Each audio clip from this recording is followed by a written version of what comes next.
you'll need to be a Java developer. So just feel free to check Hazelcast career website and then apply if you see any suitable position for you.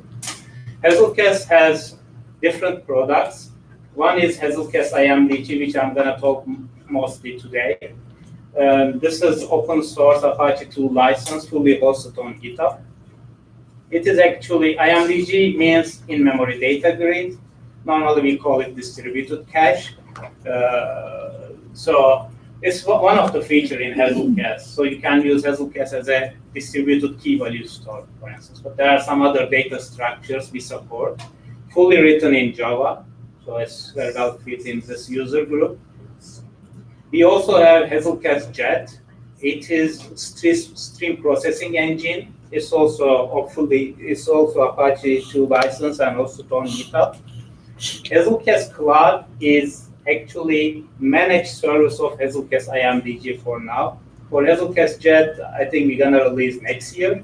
So if you wanna use Hazelcast, but in a fully serverless manner or managed service, you can use Hazelcast Cloud. You just need to go to cloud.hazelcast.com and then create an account. You can create a free Hazelcast cluster over there, cache cluster, and you can use with your microservices or applications or whatever. So apart from those three products, Hazelcast has a management center, which is management and monitoring dashboard.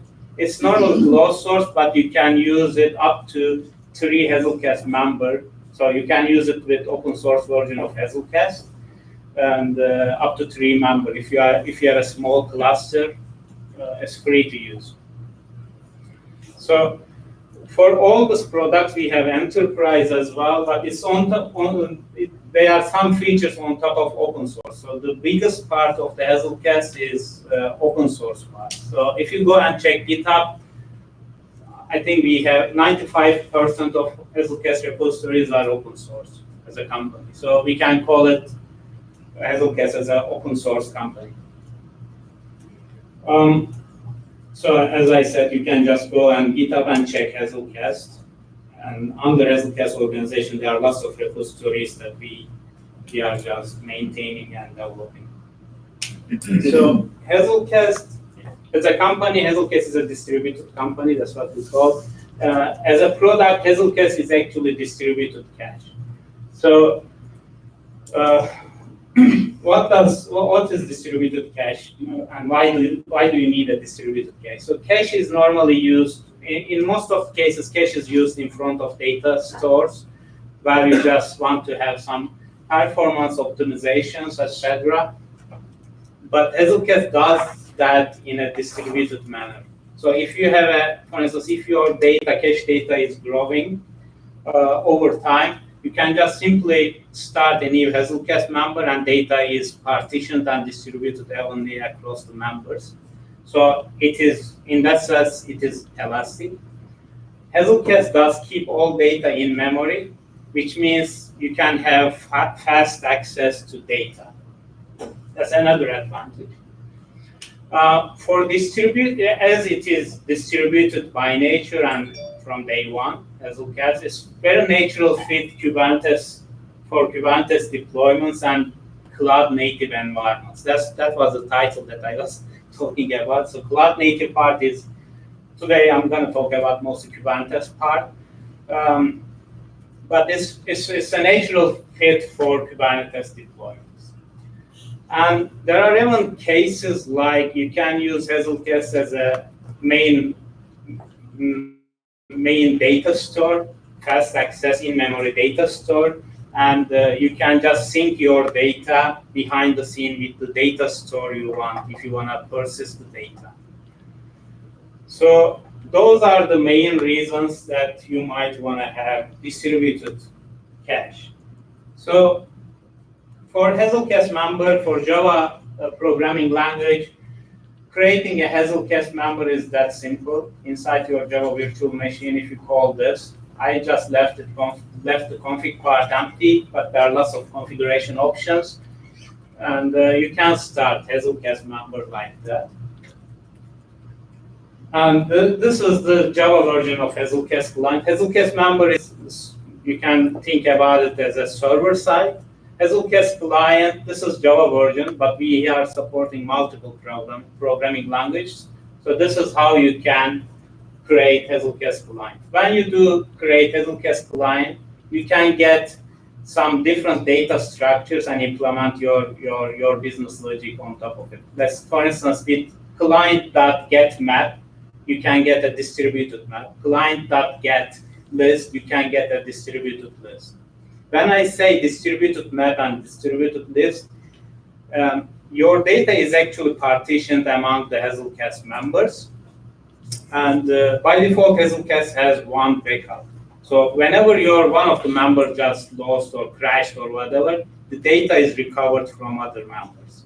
So it is masterless architecture, and in that sense, based on your requirements, for instance, you can increase backup count if you think that you might lose more than one member, Hazelcast member, but it will recover normally itself, and you don't have to maintain it. And based on your data growth, you can scale out and scale in Hazelcast cluster.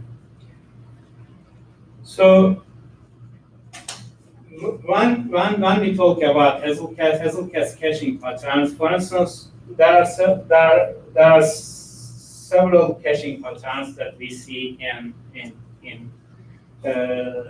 caching use cases. So one of them is read-through cache. It is basically, as you see, so for instance, this application you can call, for instance, it might be a microservice. So if you use Hazelcast map, distributed map, and then if you try to get data from Hazelcast cluster, it just checks Hazelcast cluster for the data. If there is a cache miss, which means that your data is not Hazelcast cluster, it just goes to data store, loads the data, and then return to your microservice. So next call, when you do the next call, the data will come from the Hazelcast cluster. But for that case, for instance, you might have stale data or someone has to change the data over there. So this kind of stuff, you have to configure your eviction policies, etc. But if you don't configure any eviction policy, the data stays there. So that, for instance, if you have a lookup table, etc., is for fast access for this kind of use cases. Just a quick question. Yeah. In the case of this load, does the data get replicated in all the nodes when you get it from the data store? Can you get it from data store? Yeah, or the cache list, when you get it from data store. Yeah. Does it get replicated in all the nodes? Yeah, the data structure is partitioned. As I said, by default, we have one backup count, but you can increase it up to 6. So if it is like a one backup count, one node will own the entry, and then one other member will have the backup. Okay. And for instance, if one of the member crashes, then redistribution starts again, and then it is distributed data among the cluster. This is one use case. It's called read-through cache. So if you do write operation, so let's say that you put data into Hazelcast from your microservices or application. You put the data into Hazelcast cluster, and backups are distributed based on backup count, and then data is stored on the data store. So this is the write-through operation, and this is all in synchronous manner. So met.put does not return until the updates are done. So the last one is write behind cache. So this one is similar to the other put because you call the same interface. So from your microservices, you call map.put, put the data into Hazelcast cluster, but map store write operation is done asynchronous. It's just a configuration thing. So this is one use case how you can use Hazelcast. So map store and map loader interface is a API. So you can implement. We don't have off-the-shelf adapters for that. You can implement this part based on your requirements. So you can persist the data on the file system or MySQL or any other NoSQL database. And but in this architecture, your main interface in your application or microservices is Hazelcast API. So you directly use Hazelcast API, and storing data is done behind the scenes. So those are the patterns that I explained are generic Hazelcast use cases. So after implementing Kubernetes version of Hazelcast, so more integrations and well suited into cloud native environments, we saw different architectural patterns over there as well. So those are how you can use Hazelcast in your cloud native environment. Yeah, I don't know how familiar with the cloud native stuff or Kubernetes. I'm gonna try to explain. If you are not, very familiar with those stuff, but this is the direction that market is moving. So distributed caching patterns in Kubernetes, those are the things that we saw mostly where the open source community and the customers are trying to implement. And those are the names that we just call it, or the community started calling them. So embedded is one distributed caching pattern. Sidecar is a pattern in Kubernetes environment where you can run multiple containers inside one pod. HTTP reverse proxy caching, I'm going to explain this one.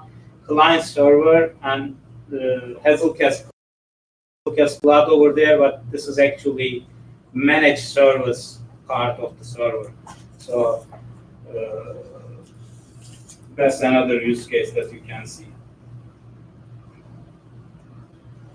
So this is the slide that I prepared. I don't know how many of you used Kubernetes before, or okay, so it's average. So in this diagram, I'll let you check a few seconds for this. But in this diagram, you will see that most of the components in a Kubernetes environment. So Kubernetes node, you might call it like a virtual machine in AWS or Azure or something. This real virtual machine. Code is another abstraction that Kubernetes uses, and inside code you run your microservices. This is actually you can think this part as a Docker container. So in the embedded mode, when you deploy your microservices, let's say that it is Spring Boot application, Spring Boot based microservices. As Hazelcast is written in Java, for the Java environments, you can start inside your Java virtual machine, you can start Hazelcast member. So it's like embedding your Hazelcast cluster into your microservices. So this is the advantage of this caching pattern is that it's very simple. Your caching requirements are not depending on any other cache server. It is growing, shrinking together with your microservices. So in this picture, it is 2 replicas. But if you want to increase those to 3, 4 replicas, each microservice will create a new Hazelcast member and data will be sharded. So it is very simple to use, but not everyone wants to keep their cache data together with microservices. That's the disadvantage of it. But more and more we see that people are starting to use this architecture or pattern when they begin to use Hazelcast, because it's very simple to use, and they see that, for instance, in Spring Boot application, there is a cache annotations. Hazelcast is provided both JCache and Spring cache annotations. So without even touching Hazelcast API, you configure Hazelcast as a cache provider, and then you use as a Hazelcast number inside your cache annotation, and then you automatically have a cache cluster without depending on a separate cache cluster. So that's the advantage of this. Is it is very simple. Question. Yeah. So what I'm gleaning is that Hazelcast is a Java-based growing interface that you incorporated into microservices. But from what I saw in that picture, Hazelcast cluster isn't in the pod. So it's not being managed. You don't have the advantage of Kubernetes in the Hazelcast. In addition, something like a while ago, Docker Swarm was based on Redis. And there are a number of standard interfaces for key value store. But I'm getting that if you have to put lines in your microservice to bring in Hazelcast, that it's not as, you can't stand that up as an outside service. It's an inside service that you're going. Are all these things correct? Are my assumptions correct? Yeah. One thing is that if you are using caching annotations, you don't couple your business logic with any caching interface by Hazelcast. If you use cache annotations or JCache inside the microservice, but I'm gonna get in the other caching pattern a sidecar pattern where you separate the containers. So as you said, it's very coupled in this distributed caching pattern, but it's very simple to start. So when you start with that, it can evolve to other architectures or patterns as well. Follow-up question. So in this embedded pattern, right? Do you still have a cluster there, or is it more of a local cache, which is why I embedded that Spring Boot application?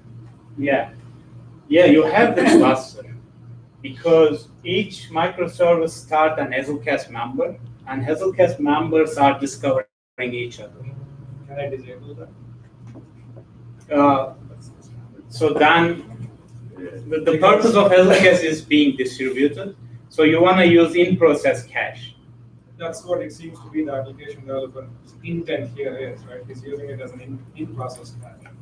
Otherwise, you have microservices in different containers, and they. But the thing is that if you're in a distributed environment, the data that you are looking for does not have to be here. It can be here. So then this logic will go over here because we have caching algorithm. So you have whole cluster, and you can find the key that you want in other member too. That's the difference. That's the difference. But if you disable the clustering mechanism, what you will have is that in-memory cache copies. So it's like a replication. If your business logic is suitable for that, you can do it. You only want to have local copies. But as I said, if you want to use whole cluster, then this can look up the key from here and then get the data from there. I don't know if that answers. That makes sense. But in that case, I would use a sidecar pattern. Yeah, we will see the sidecar.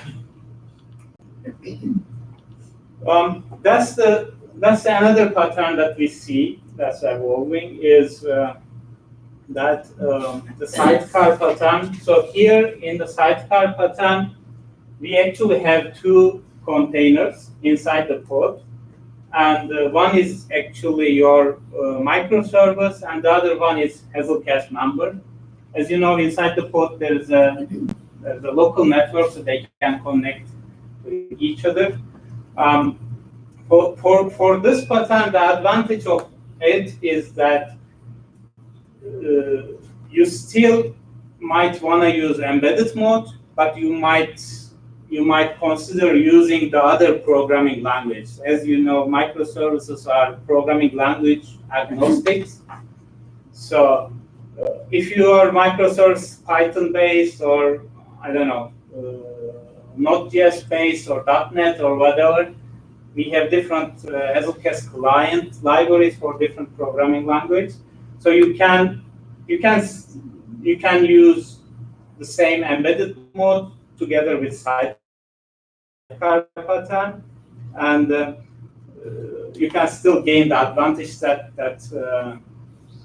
embedded mode, but also disadvantage also, because as I said, not everyone wants to use to keep data together with their microservices. So depending on the architectural requirements, that might not be a good architectural pattern. So I think, you don't need to, again, in this sidecar pattern, you don't need to have a separate cache cluster, multiple programming language supported, and then that data is collocated with the microservice call this time. This is actually a pattern we see, but we don't have such a module right away. But that's what we see people are trying to use or evolving with the evolution of this microservices stuff. So you can create HTTP reverse proxy caching, and this is something you have to implement. The advantage of implementing such thing, maybe company-wide, etc. You can enable caching into any microservices that you have. You don't have to use any caching API, etc. So basically, you can create caching layer for any microservices that you have. But you need to implement. So when an HTTP request comes in, the load balancer sends this data to the pod. Hazelcast proxy sidecar can check if it is already cached and might return full HTTP response to the client. And if it's a cache miss, then call the directly Spring Boot application. Again, that's something not available, but yeah, we are considering implementing such thing because people are asking this kind of stuff more and more, as far as I see, especially with service mesh stuff, etc. So injecting caching into pods can be a good use case. It's again no separate cluster needed. I'm telling no separate cluster needed all the time. I'll show what separate cluster means in the next slide. No Hazelcast usage in microservices. So again, potentially injecting cache into every microservice, but you have to do the implementation because we don't have such a module right now. But this is, if we have, it's gonna be good module. So the client server pattern that we see here is what is it usually mostly used in big corporations. So they just want to have separate cache cluster, maintain it themselves. They don't want to touch the pods, etc. And microservices, they just connect via Hazelcast client libraries to that cache. So that's the most common use case in cloud native environment that we see. Hazelcast does not have to be running on the Kubernetes cluster, but it can very well run. We support that. We have Hazelcast Helm chart, so you can install Hazelcast cluster inside the Kubernetes cluster as well. And all your microservices you can connect to Hazelcast cluster from different programming languages. So the advantage of this is, as you see, you can implement multiple microservices with different programming languages. if your microservices requirements are growing fast or shrinking, it's not affecting your cache cluster because it can be really pain. I mean, if it's shrinking or growing very fast, your microservice environment, because in Kubernetes environment, the pods are really disposable. So you can increase the replicas, decrease, etc. Then your cache cluster is not affected with that. I want to see if I understand this correctly. Are you saying that you'd have a fairly fixed number of Hazelcast members, and as your application instances increase or decrease in number, then on a daily or a weekly or a monthly basis, you might change configuration files to change what each Spring Boot instance talks to, which particular Hazelcast member it talks to, so as to achieve load balance? You are right, but it is more dynamic. So you don't do any static configuration here. We implemented Hazelcast Kubernetes plugin. You can find it on GitHub, Hazelcast-Kubernetes repository. What we do over there, based on the configuration which is fixed, it can be DNS based or Kubernetes API based. We do the queries and find members. So let's say that. So in this picture, it's not really reflecting because we have pods. Normally we have a service here for this cluster as well. Then you give Hazelcast client the service name of this cluster in Kubernetes environment, and it automatically resolves all the members when you launch this Hazelcast cluster or microservice. So it finds dynamically the member IP addresses and then connect. So you don't do any static configuration. So which means the growing or shrinking this part does not affect any existing microservice or newly created microservice. Okay. I don't know if that answered your question. Going back to his question, I get, correct me if I'm wrong, does the load balancing of this happen dynamically also? The Hazelcast part. Hazelcast load balancing is actually not done through the load balancer. Hazelcast client itself is, by default, we call it smart client. It finds itself where is the data using some hashing algorithm. So it doesn't have to go through. It's not like a web service behind a load balancer. But here we call, I call the load balancer or service, it's just tagging the pods. That's it. You're saying the client goes to where the data is? Yeah, directly it goes to the data, the node that data is available. Okay. So load balancing is not done through the service, Kubernetes service or load balancer, etc. It's like a labeling. There are some other versions that you can use DNS-based resolution. It doesn't use, for instance, it is headless service that we use over there.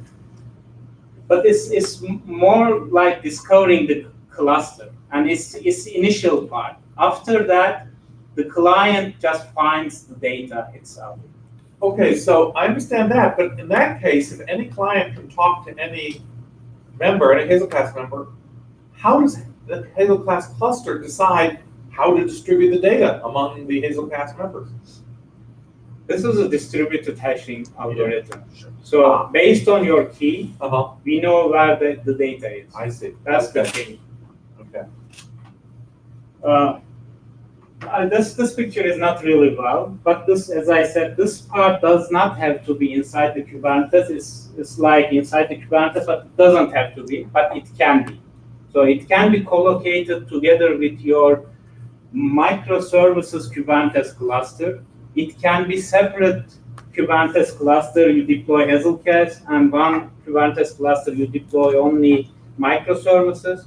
Or it can be like you deploy microservices into Kubernetes cluster, but you just deploy Hazelcast into VMs or bare metal.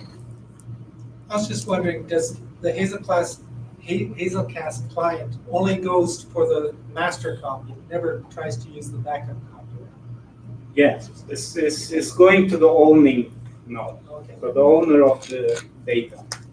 So the only purpose of the backup is to restore data if something Yeah. happens to the owner? Yeah, that's the failover case. Okay. If you don't wanna, I mean, you can set backup count to 0 if you don't care about the data. That's something you can do. Since it's using a hashing algorithm to partition the data, what are the consequences if you have a large cache and you have more members that you added and removed from that list of these kind of members?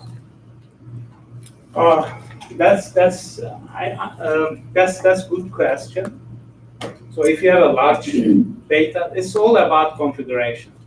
We have partition count, for instance. If you just give us, by default, it's 271, and if you have small number of partition count, so each partition